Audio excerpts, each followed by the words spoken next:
¿Cómo están? Sé que algunos ahí están compartiendo con nosotros a través del Zoom. Están acá conmigo. No los alcanzo a ver a todos todavía, pero es porque no tengo la pantalla completa. Pero bueno, explicamos, ahí está, explicamos un poquito cómo es la modalidad de aprovechar este momento de Zoom también, ¿no? Mientras otros también lo pueden ver a través de YouTube en directo. La idea es, obviamente, tratar de aprovechar este espacio y obviamente ustedes tienen la posibilidad de hablar y demás, pero vamos a tratar de hacerlo lo menos posible, eh, evitar cualquier otro tipo de, quizá de salud y demás, pero quizá en algún momento yo pueda hacer alguna pregunta, como estamos acostumbrados, ¿no? Que podamos interactuar, pero tratar de no hablar demasiado para no ocupar tanto tiempo. Insisto, esto por un lado está bueno, pero si no está ordenado se va a complicar. Así que bueno, gracias por estar, por compartir. Y bueno, vamos a comenzar orando y vamos a analizar esta mañana en el tiempito que tenemos, estos 40 minutos, la carta de que Pedro escribe. En realidad es una carta media universal porque escribe a varias regiones. Y bueno, vamos a analizar un poquito cuál es la idea como introducción. Así que oramos y comenzamos. Señor, te bendecimos porque tú nos permites, a pesar de todo, seguir conectados, unidos, estar juntos y por sobre todas las cosas buscar tu presencia, tu persona.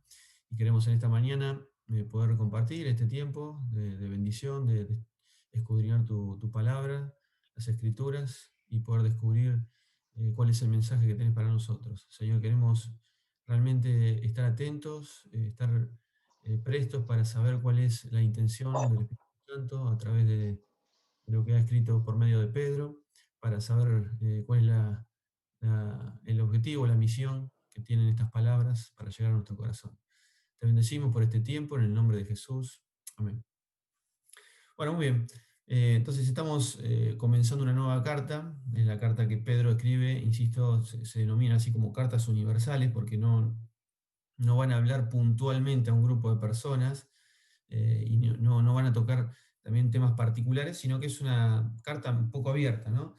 Y si ustedes leen, vamos a buscar el 1 Pedro mientras, si ustedes leen los primeros versículos, van a ver que dice que Pedro, un apóstol del Señor Jesucristo, a los expatriados de la dispersión en el Ponto, Galacia, Capadocia, Asia y Bitinia, ¿no? Esto sería lo que sería Turquía, Grecia, bien al norte de Israel, ¿no? Entonces, bueno, esto es el conjunto o el área geográfica de personas a las cuales le escribe eh, Pedro, ¿no? Y Pedro va a tener una intención, porque toda obra literaria, que, insisto, la carta de Pedro no es una carta escrita así nomás, digamos, tratando de poner algo porque sí, sino que tiene todo un orden, un ordenamiento, que hace que tenga una intencionalidad final. Es decir, toda la carta tiene una intención global, un objetivo final, que es lo que debemos descubrir, de lo cual todas las cosas que aparecen como secundarias van unidas a ese eje central. Y si ustedes pueden ver, si quieren vamos a la carta y van a ver, por ejemplo, eh, miren lo que dice el capítulo 1, verso 6. Dice, ahora por cuanto es necesario, estáis siendo un poco afligidos por diversas pruebas. O sea, va a empezar a hablar de las pruebas, ¿no? Para que la prueba de vuestra fe, mucho más preciosa que el oro, el cual aunque es perecedero, es probado por fuego, se halla en alabanza, gloria y honra en la revelación de Jesucristo, ¿no? Después, si saltamos al 13, dice, por lo cual habiendo ceñido los lomos de vuestro entendimiento, sed sobrios y tened vuestra esperanza puesta por completo en la gracia que os será traída en la revelación de Jesucristo. Eh, como hijos obedientes, no amoldándonos a las antiguas pasiones que tenían cuando estaban en vuestra ignorancia. Después saltamos, estoy leyendo así varios versículos para que podamos ver primero cuál es la idea central, ¿no? Después dice el capítulo 2, verso 11, amados, os ruego como a extranjeros y peregrinos, porque esa es la condición de ellos, ¿no? No solo por una cuestión terrenal, porque ellos estaban expatriados, sino que también haciendo referencia a una cuestión espiritual, ¿no? Son extranjeros y peregrinos, están de paso por la tierra. Que se abstengan de los deseos carnales que batallan contra el alma. ¿Cuáles son esos deseos carnales? Y lo va a explicar en el verso 12 y 13. Dice, manteniendo digna vuestra manera de vivir entre los gentiles, para que en lo que murmuran de vosotros, como de malhechores, glorifiquen a Dios en el día de la visitación a causa de vuestras buenas obras. Es decir, y vamos entrando un poquito a la idea central de la carta. La situación que estaban viviendo aquellos que Pedro les escribe, es una situación donde estaban siendo perseguidos, es decir, ellos vivían en una región donde, dentro de lo que sería el Imperio Romano, y el Imperio Romano había decretado, determinado que el César era eh, como el rey, era como un dios, ¿no? Y al cual había que rendirle pleitesía, había que adorarlo, había que, bueno, humillarse frente a la persona del César, ¿no? Ahora, empezó a haber una comunidad de cristianos, que eran a la que le estaba escribiendo Pedro, que no le manifiestan lealtad al César, sino por el contrario, empiezan a manifestar lealtad a Jesucristo, o sea, a otra persona. Claro, entonces las personas de ese territorio, especialmente los gobernantes romanos, empiezan obviamente, a tener, o empiezan a prestar atención a este grupo de personas que no están rindiendo pleitesía a César, ¿no? Entonces empieza como una especie de persecución. De hecho, hubo históricamente un suceso donde se prendió fuego gran parte de la ciudad, le echaron la culpa a los cristianos. Bueno, todo fue medio como a propósito para empezar a perseguir, a injuriar, a hablar mal, a destratarlos, o sea, a tratarlos como personas que estaban en una segunda categoría, no tenían ciertos privilegios, no podían participar de ciertas votaciones, no podían digamos, crecer económicamente. Los habían dejado de lado por el simple hecho de ser cristianos, o sea, por decir que ellos, su lealtad estaba exclusivamente para Cristo, ¿no? Y no para el César. Entonces, claro, empezó una persecución tal que eh, ellos empezaron a sentirse que eran tratados injustamente. Los cristianos de esa región estaban siendo tratados injustamente. Entonces tenían la tentación o el deseo de tomar revancha por eso. Si a mí si hablan mal, yo me voy a defender. Si a mí me golpean, yo me voy a defender. Si a mí me hacen esto, yo tengo que responder, ¿no? Entonces Pedro va a escribir toda esta carta con el objetivo de darles esperanza. Digo esto porque para mí es fundamental que podamos comprender la idea. Pedro escribe para darles esperanza de que, a pesar de las injusticias que estaban sufriendo, su esperanza estaba mucho más allá de la cuestión terrenal. La esperanza estaba en el cielo, ¿no? Y ahora vamos a ver. Entonces, por eso van a ver que acá dice, manteniendo digna, el 2.12, ¿no? Manteniendo digna vuestra manera de vivir entre los gentiles, para que en lo que murmuran de vosotros, como de malhechores, o sea, lo trataban como de malhechores, glorifiquen a Dios en el día de la visitación, a causa de vuestras buenas obras. ¿Cuáles buenas obras? Y unidas a esto, o sea, tu reacción al maltrato, injusto obviamente, va a ser que esta persona le llame la atención. ¿Cómo vos podés al mal responder con bien? A alguien que te está maltratando, lo podés bendecir. Y Pedro va a apelar a esto, ¿no? Dice, por ejemplo, el capítulo 2, eh, verso 18, empieza a hablar de relaciones, por ejemplo, entre amos y esclavos, esposa y esposo, esposo y esposa. Entonces dice el 18, los criados sométanse con todo temor a los amos, no solo a los buenos y apacibles, sino también a los de áspera condición, ¿eh? Y esto estamos hablando de esclavitud, ¿eh? De esclavitud, no lo traslademos a una situación hoy en día, porque hoy es otro tipo de relación laboral, más allá de que a veces hay cuestiones totalmente injustas, ¿no? Dice, porque esto merece aprobación. ¿Qué cosa merece aprobación? Si alguno, por causa de la conciencia ante Dios, soporta aflicciones, padeciendo injustamente, ¿ven? Esta es la idea. Si alguno, para los que van entrando, estamos en 1 Pedro 2.19, porque esto merece aprobación. Si alguno, por causa de la conciencia ante Dios, soporta aflicciones, padeciendo injustamente, Porque ¿qué mérito es si por pecar sois abofeteados y lo soportáis? Es decir, si vos te portás mal y te tratan injustamente o te maltratan, digamos, es lógico, eso puede pasar. Pero si lo soportáis haciendo el bien y padeciendo, esto ciertamente es aprobado. Es decir, ven, lo que es aprobado es que yo entienda cuál debería ser mi reacción al trato injusto. Porque para esto fuiste llamados. Miren lo que está diciendo Pedro, ¿eh? Para esto fuiste llamados. O sea, para soportar el padecimiento y responder correctamente.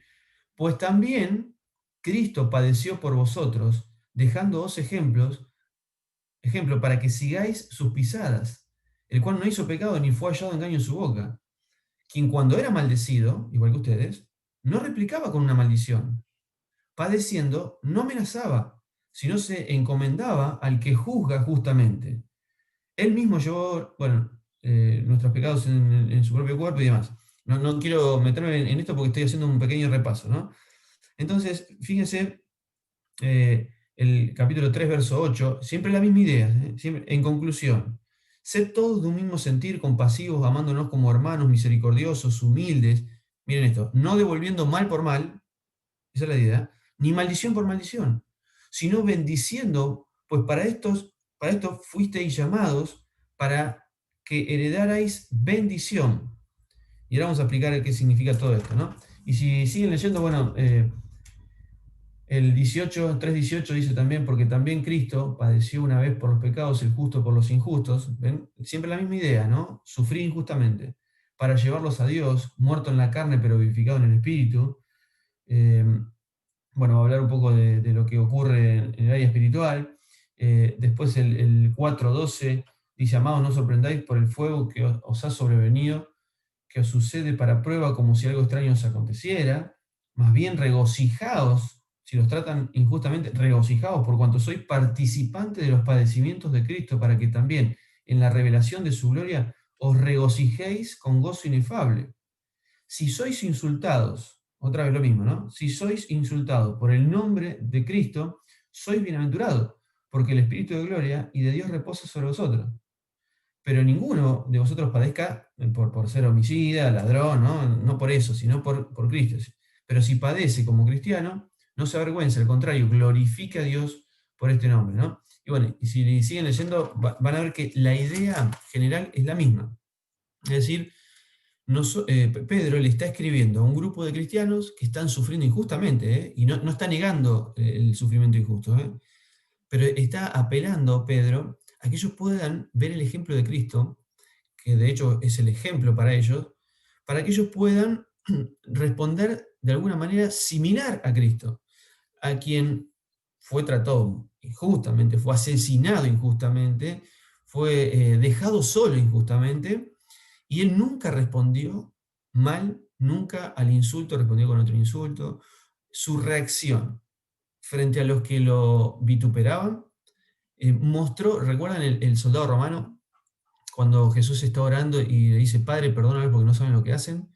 El soldado romano lo mira y dice, realmente este hombre era diferente.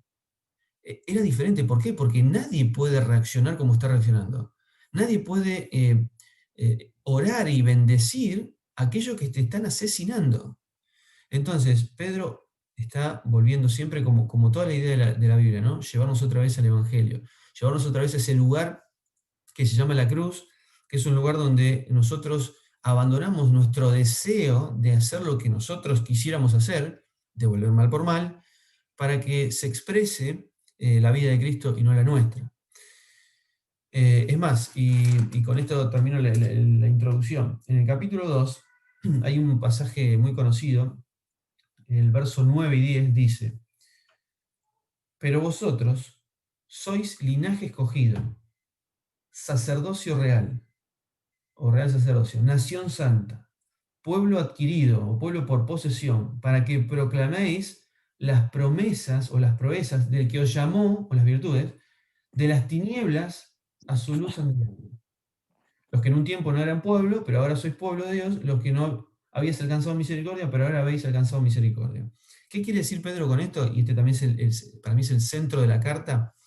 Él está diciendo, ustedes ahora más allá de que sean gentiles, judíos, no importa, ahí hay un nuevo grupo llamado la Iglesia, que es el sacerdocio real, que es la nación santa, que es el pueblo adquirido, o sea, es una posesión, es el pueblo por posesión, con el objetivo de proclamar las virtudes de aquel que nos llamó del reino de las tinieblas a su luz admirable.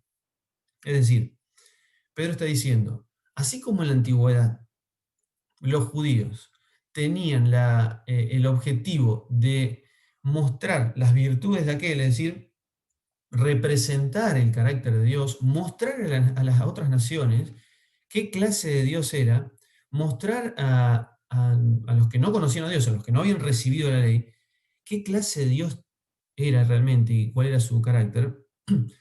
La misma idea es la que ellos tienen ahora, como iglesia. Como iglesia, ellos son los representantes de Dios, es decir, los que manifiestan, son los que muestran la imagen de Dios, o deberíamos mostrar la imagen de Dios, ¿no?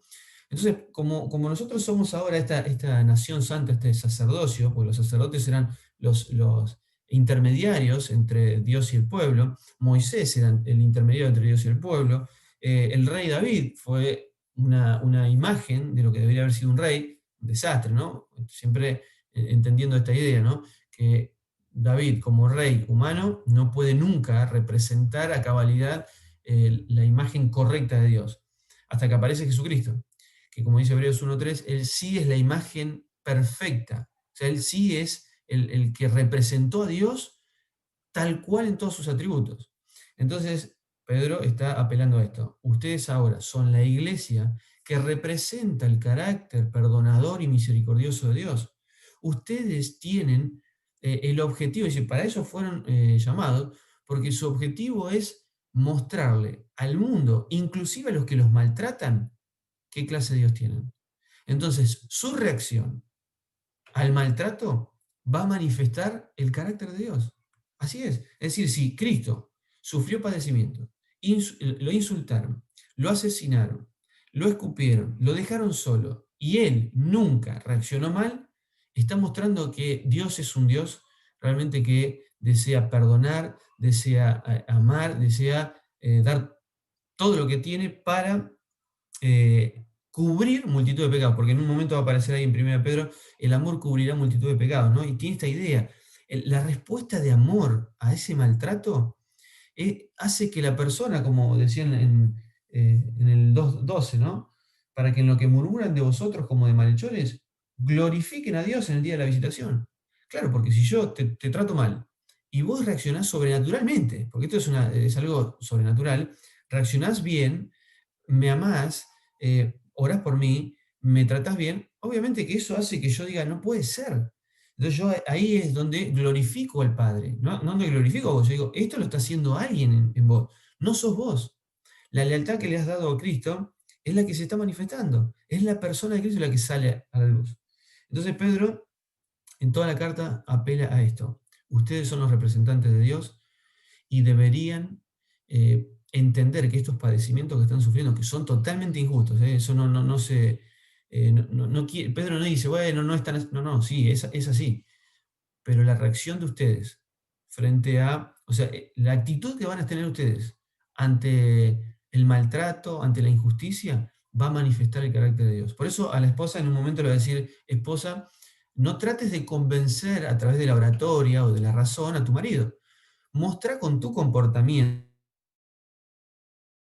en el trato, quizá que no, por ahí no era el mejor, mostrar con tu comportamiento cuál es tu manera de vivir el cristianismo. Y sin ninguna palabra, dice, tu marido va a ver esta reacción tuya y probablemente se vaya a entregar al Señor. Entonces, Pedro está en toda la carta apelando a esta intención. ¿Se entiende hasta acá? ¿Alguna cosita que quieran agregar? Muy cortita, como dijimos al principio, si no seguimos. ¿Alguna pregunta o acotación?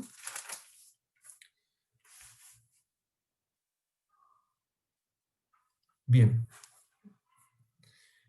Bueno, entonces ahora sí vamos a 1 de Pedro 1 y vamos a analizar, nos toca ver un poquito los primeros versículos vamos a ver, del 1 al 9. Y vamos a leer.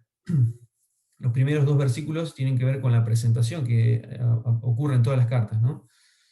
Dice Pedro, un apóstol de Jesucristo, a los expatriados de la dispersión en el Ponto, ahí está la región, ¿no? Galacia, Capadocia, Asia y Bitinia.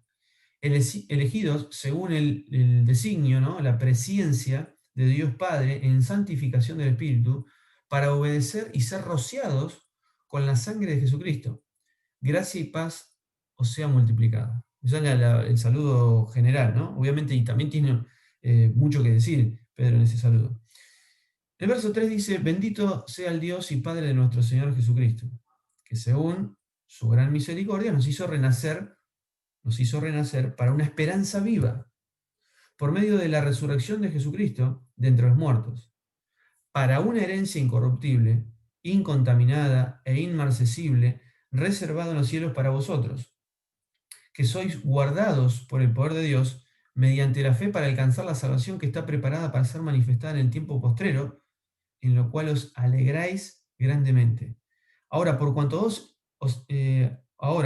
necesario, estáis siendo un poco afligidos, esta idea, ¿no?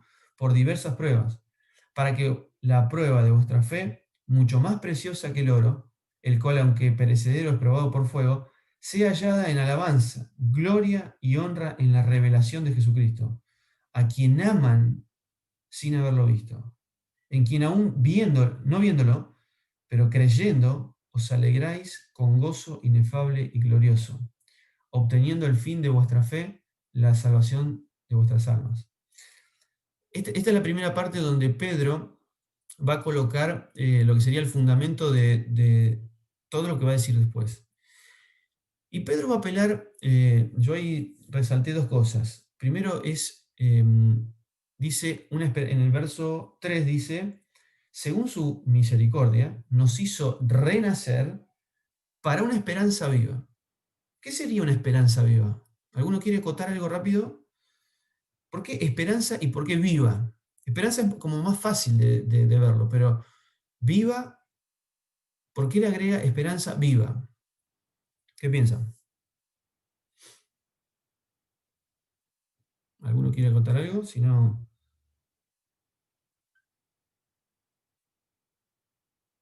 sin miedo. El que acote sepa que va a salir por YouTube también, ¿no?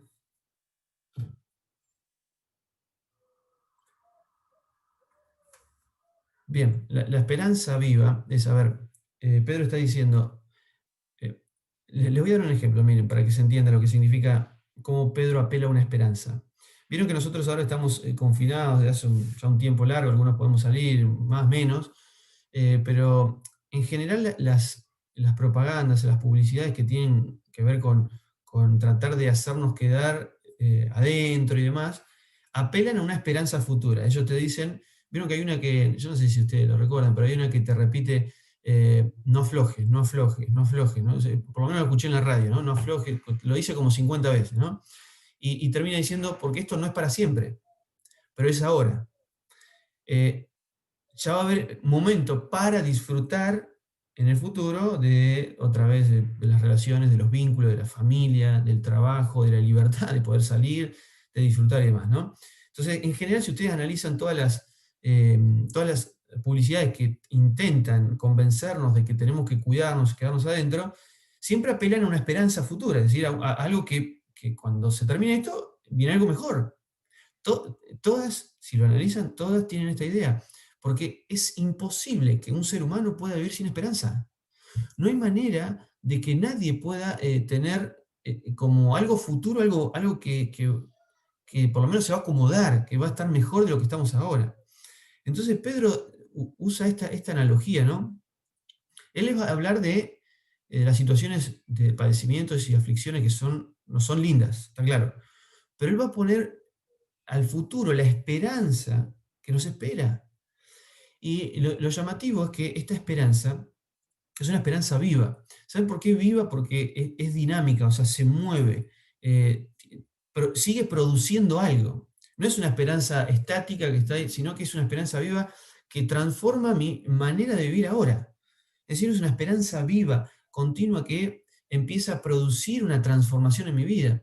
Claro, esa transformación que decíamos recién, cuando yo estoy recibiendo un trato injusto, yo puedo pensar de que me espera una esperanza más allá de este lugar, que me hace sentir seguro, que me hace sentir, por eso leíamos recién, un gozo inefable. ¿Cómo puedo yo sentir gozo inefable después de haber sido golpeado, después de haber sido insultado, después de haber sido dejado de lado?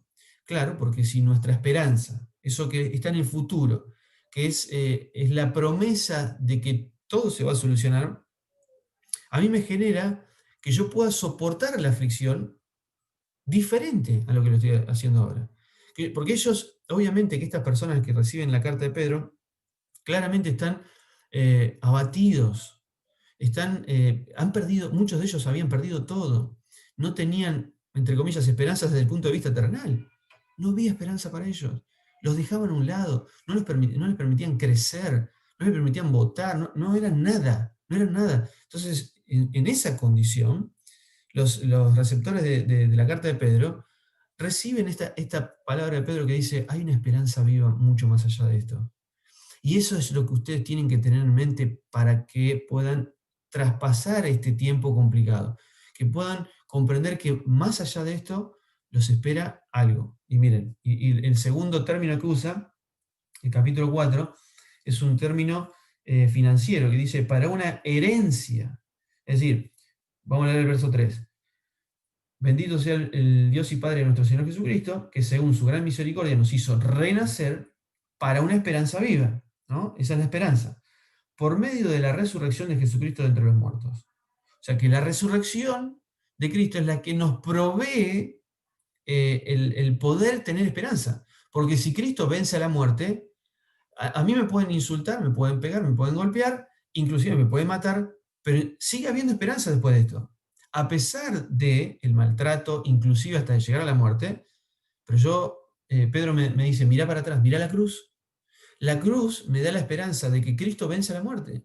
Entonces ya no hay nada que me pueda frenar. No hay nada que me pueda decir, o como era la intención de los gobernadores romanos, frenar el avance cristiano. No, ni la muerte hacía frenar el avance cristiano, porque nuestra esperanza está por encima de la muerte, porque tenemos a alguien que venció la muerte.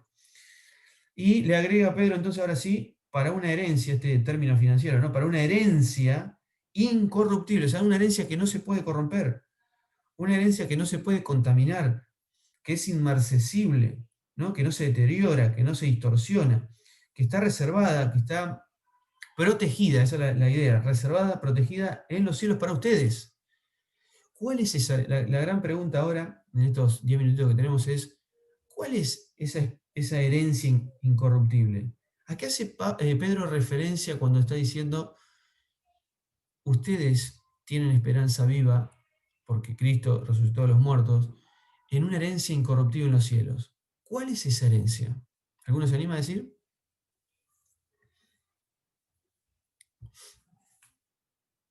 Sin miedo, no me dejen solo que...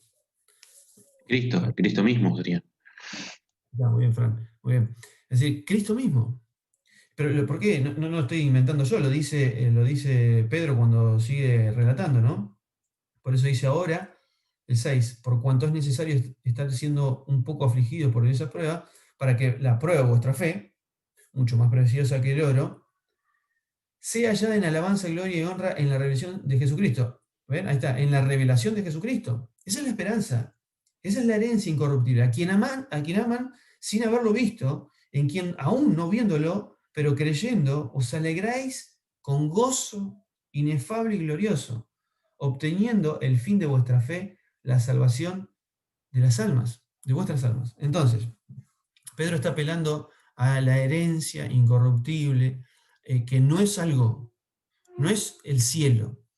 Nuestra herencia, más allá de que nuestro lugar específico puede ser esto que la Biblia denomina el cielo, que es un lugar que tiene ciertas determinaciones, ¿no? No hay llanto, no hay dolor, no hay sufrimiento, bueno, un montón de situaciones que podemos encontrar especialmente en el Apocalipsis y en algunos adelantos que hace Jesús. Pero la herencia incorruptible no es el cielo, no es nuestros familiares que están en el cielo, los que nos precedieron, no tiene nada que ver con cuestiones secundarias. nuestra herencia es Cristo mismo. Por eso por eso termina Pedro diciendo, a quien aman sin haberlo visto. Ustedes aman a ese Cristo que va a ser revelado. Esa es la herencia que ustedes tienen en los cielos, de estar con Él. Es más, ¿recuerdan Esteban, el primer mártir de la iglesia, que en Hechos 7 va a expresar algo cuando él está a punto, está en la misma situación que veíamos recién, ¿no? Es decir, está siendo maltratado, lo van a asesinar injustamente, solamente por ser cristiano, solamente por estar en contra de la religión judía. Entonces él dice en Hechos 7:55, pero él, lleno del Espíritu Santo, fijo los ojos en el cielo, vio la gloria de Dios y a Jesús en pie a la diestra de Dios. Y dijo, he aquí veo los cielos abiertos y al Hijo del Hombre en pie a la diestra de Dios. Pero ellos, gritando a gran voz, se taparon los oídos, miren este detalle, ¿no? Se taparon los oídos y arremetieron a una contra él. Y sacándolo fuera de la ciudad, lo apedrearon y los testigos pusieron sus ropas a los pies de un joven llamado Saulo, ¿no? Yo no sé, pero quizá algunos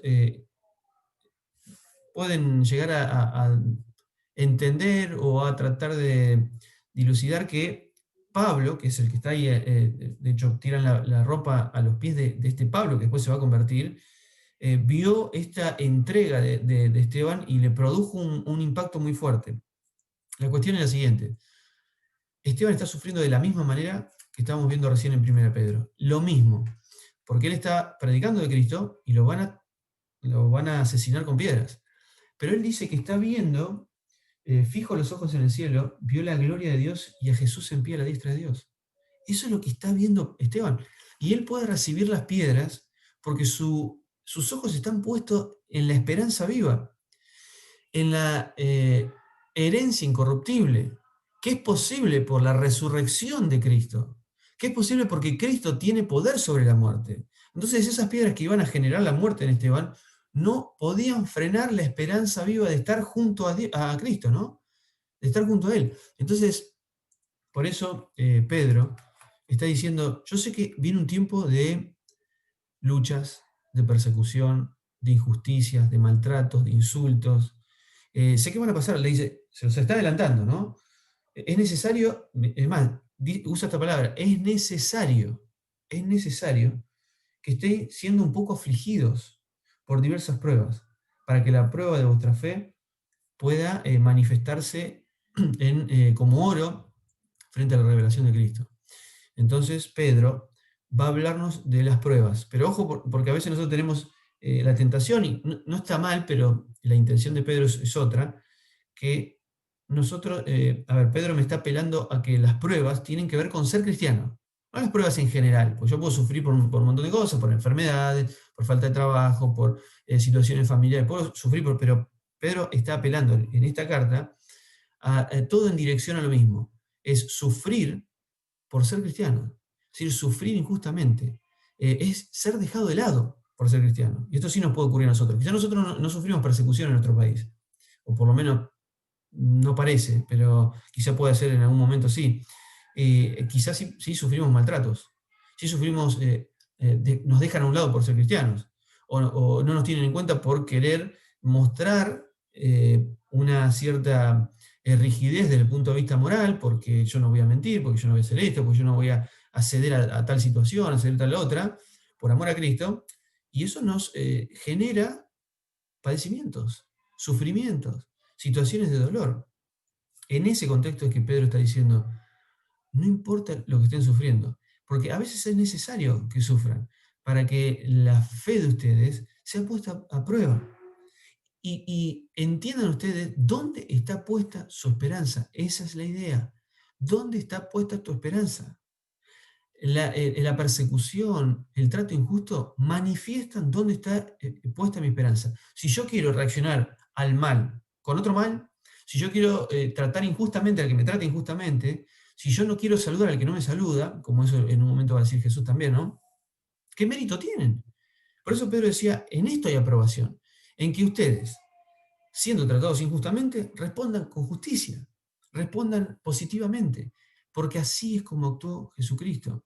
Así es como Él, eh, a ver, Cristo sufrió de verdad, ¿eh?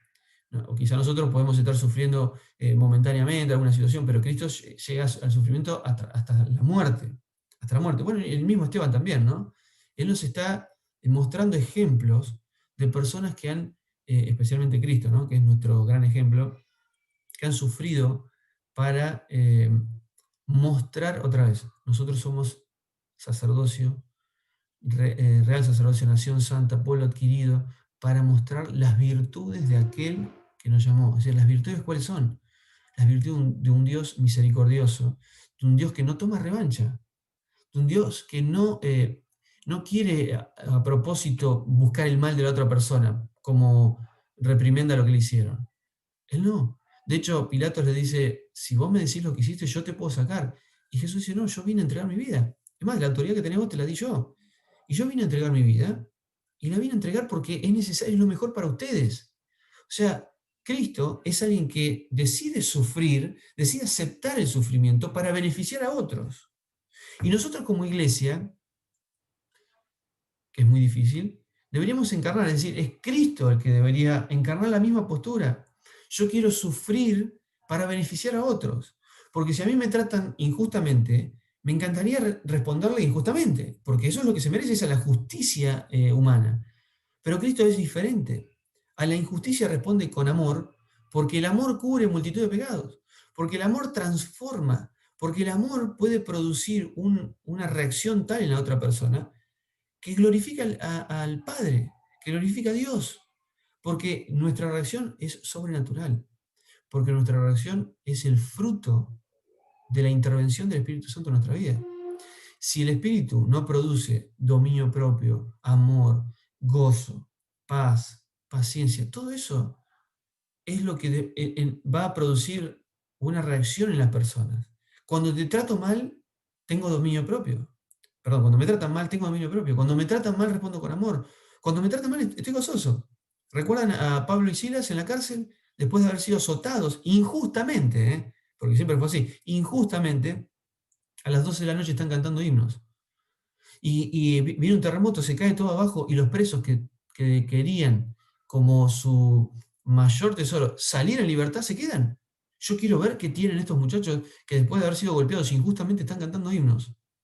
Y el carcelero, por ver la reacción de Pablo y Silas y el resto de quedarse dentro de la cárcel, el carcelero con toda su familia decide rendirse a Cristo.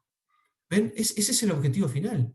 Es mostrar a Cristo para que los demás vean nuestra reacción sobrenatural que solo puede producir Dios en nosotros para que los demás puedan rendirse a Dios. Entonces, terminando ya con esta parte, la intención de 1 Pedro es esta. Toda la carta él va a llevarnos por esta idea. Los padecimientos y el sufrimiento por el hecho de ser cristianos, por el hecho de ser justificados. Nos van a maltratar, nos van a injuriar, van a hablar mal de nosotros, con todo lo que eso significa, ¿no? No me gusta que hablen mal de mí, odio que hablen mal de mí, pero la reacción que vamos a tener frente a los vínculos, ya sea honrar al rey, como dice Pedro, ¿no? Someteos a toda autoridad, esposas sometan a sus maridos, maridos traten bien a sus esposas como vasos frágiles, como dicen en una parte, ¿no? Sus vínculos, sus reacciones muestran el carácter de Dios. Pero si ustedes están sujetos a la intervención del Espíritu de Dios, esa va a ser la intención de 1 Pedro. Así que bueno, hermanos, oramos cortito para terminar, pero gracias por esta paciencia de esto nuevo. Estamos probando que es el Zoom a través también de YouTube, pero bueno, dejamos acá y oramos para que le demos lugar también a los chicos que vienen su tiempo. Te bendecimos, Señor, y te reconocemos como el Dios que nos motiva, porque tú eres el motivador para poder sufrir, pero también eres el fin en sí mismo, porque la esperanza viva nos lleva a tu persona. Queremos comprender esto para poder sufrir, para poder quizá padecer en este tiempo, ya sea por un lado o por otro, no lo sabemos, pero todas estas injusticias, Señor, queremos aprovecharlas para reaccionar como Cristo reaccionó. Queremos mostrar tu persona. Somos tus representantes. Somos una nación santa, un pueblo adquirido para que anunciemos estas virtudes.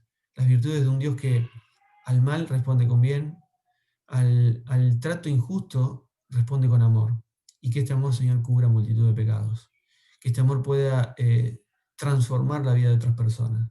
Pueda hacer que otras personas puedan reconocer a Dios detrás de estas obras. Señor, ayúdanos a como iglesia a seguir mostrando solo y exclusivamente tu carácter, porque eso es lo único que sirve. Gracias por este tiempo, te bendecimos en el nombre de Jesús. Amén. Dios los bendiga.